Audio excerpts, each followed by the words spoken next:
Hey viewers, welcome back to the latest installment in this series. Today I want to show these two hand saws which I purchased while I was in Japan at a home center.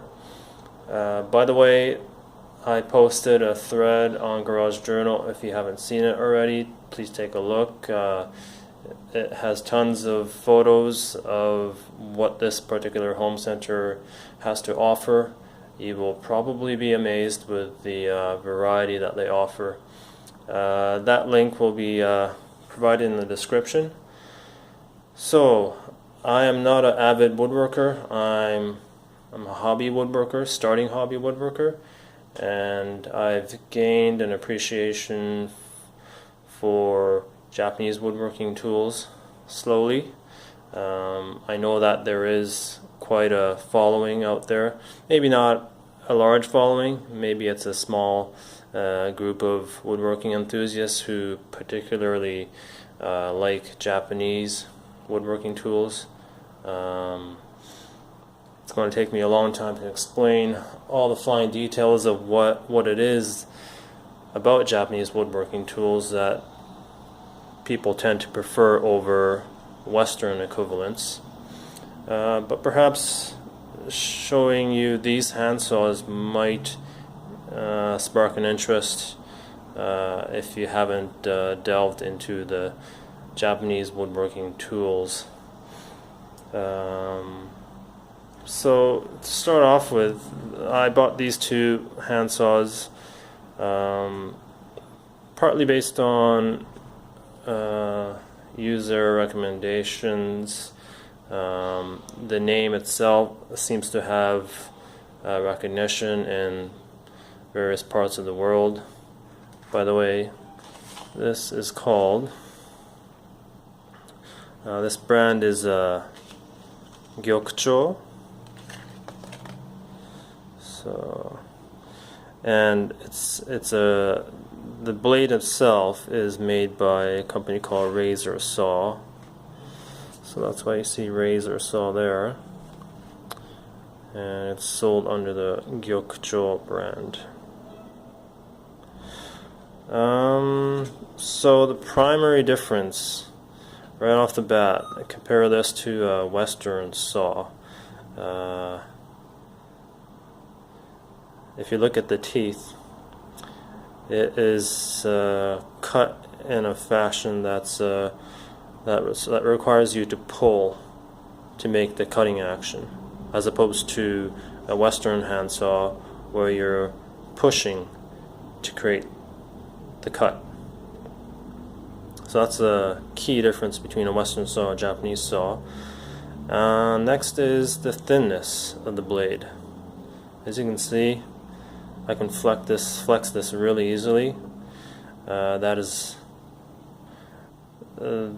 what that equates to is there's less of a you're going to be cutting less material because the blade is thin, but that also means that you have less friction because you're taking away less material.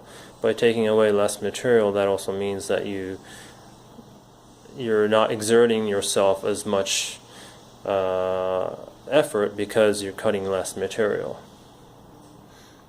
And ergonomically speaking, at least so far from what I've experienced, cutting in a pull stroke seems to be more ergonomic, easier on the arms.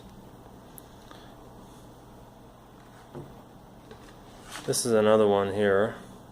This is more for fine cutting, fine detail cutting, such as dovetails. Extremely fine teeth. This is also a razor saw.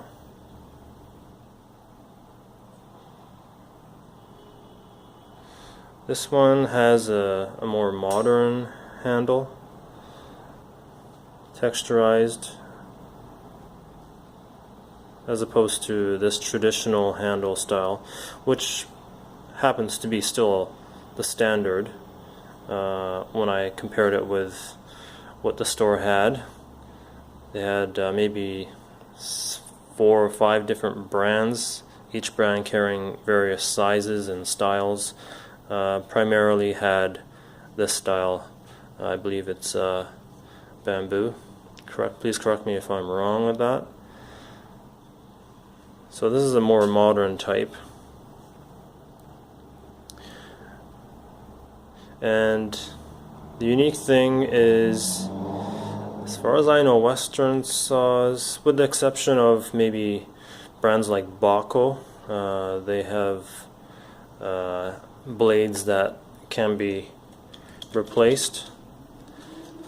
In this case, that knob right there allows you to exchange your blade either with an exact same blade, or from this series they also offer other blades with different cutting, how should I say, TPI.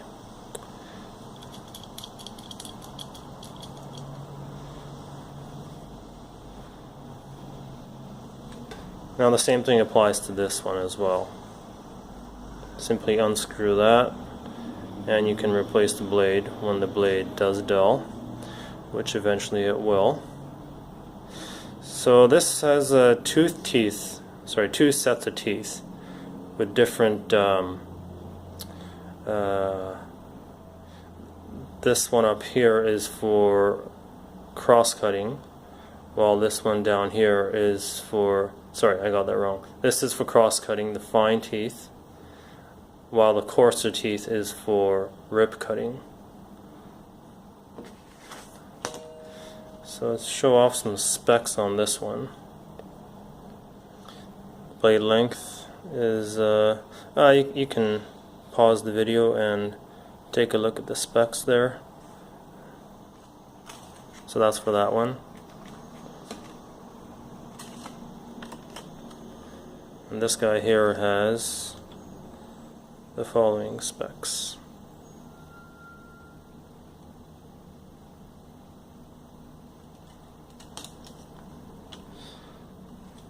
So you guys, if you have any questions, feel free to do so in the comments section. And thanks for watching.